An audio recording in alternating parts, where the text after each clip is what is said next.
عنده 21 عام هذا البنوار. هذا جابوا لي المرحوم في سبيطار الغابه ملي ولدت بنتي. شحال بكيت هذاك النهار، كاع الرجال داخلين ببنوارات غوز وبويض، وانا جايب لي هذا اللون بحال ديال الحمار الوحشي. قالت كنبكي في السبيطار، قالت لي مولاي الرحمه ما تبكيش، هي اللي غيتهرس فيك النفاس. قلت لها علاش جايب لي هذا البنوار؟ شوفي الناس تبارك الله بنوارات بويض وغوز، هو جايب لي هذا البنوار هذا، علاش يجيب لي هذا اللون بحال الحمار الوحشي؟ شوفي المراه قدامي جايب لها في الغوزان ديالها. قال لي هو لا، هو دابا انت ساكنه في بيرامي، كاينه الغباريه شابكه ديال الطوبيسات باش هذا ما تبقايش تصبني يوميا الابيض يوميا لا تحرقي الحجره الصابون.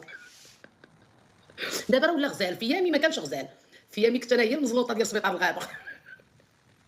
جايبو كاع ما بغيت نلبسو له، كنقول والله ما نلبسو، قلت لها شنو اللي لابسين؟ وحده كانت مهلي فيها راجلها باقي لاباس عليه، لبسات لك هذاك فقصاتني. حنا هذيك دابا اللي حدايا امها مجتهده، امها جايبه الخريقه غوز والملايه غوز، والراجل جايب بينوار غوز الله يرحمها. جايبه واحد القصريه، مع حنا ساكنين اونفاس مع سبيطار الغابه، هذه القصريه فعاود لي توجد لي الغوز مع الغوز، جالسه تفرتت لي المنوي مع 4 الصباح. جايبه القصريه ديال الرفيسه، جايبها لسبيطار الغابه.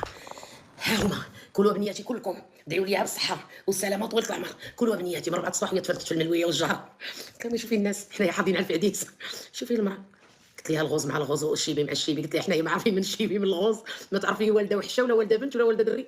قالت لي لا وهي الماكله هي كل شيء، حنايا زمور حاضرين على الفريس والدعفيس، اقسم بالله من 4 الصباح وهي كتفرتت في الملوي باش توكل سبيطار الغابه كاع العيالات اللي كيولدوا فين ما ولد. الله يرحمها كتجيب لهم الترموسات ديال الحليب وحب برشاد، وكتجيب لهم الرفيسه، كتقول لي اليوم ولدت بنتي كلشي ياكل على حساب. ايوا قلت لها راه كسيني انا، كسيني هذوك فلوس الرفيسه كسيوني. حنا ما كنامنوش باللبس، اقسم بالله حنا كنامنوا على الفريس. دابا الله يرحمها كتطبق داك الرفيسه، الرغايف تفرتتهم، العجينه، هذاك الشيء ديال تمر. اما تمشي زعما تجيب لك بينوار في الغوز وتبغي تبينك، لا. انا كنت كنتفقس كنقول علاش كتبقاو حاضين على الفريس وحنا مبهدلين؟ هذوك فلوس الرفيسه، قصريه الرفيسه دايره ب 4000 ريال، سيري جيبها لي ملايه.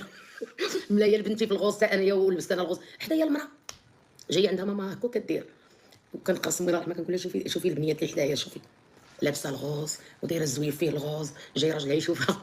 قلت لها انا هي لابسه هذا الحمار الوحشي وحدايا قصريه، حدايا قصريه ديال الرفيسه. تعقدت، قلت لها تبقاو تركزوا على الالباس، ركزوا على الالباس ولبسوا بناتكم، ما تبقاوش حاضين على الفرتيت ديال الرغايف.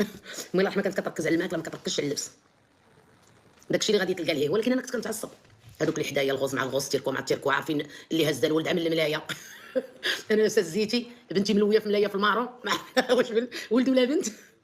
كنت كنتفقس، كنت كنبغي ندير لامود، ولكن الناس اللي حدايا ما كانوش كيفهموني.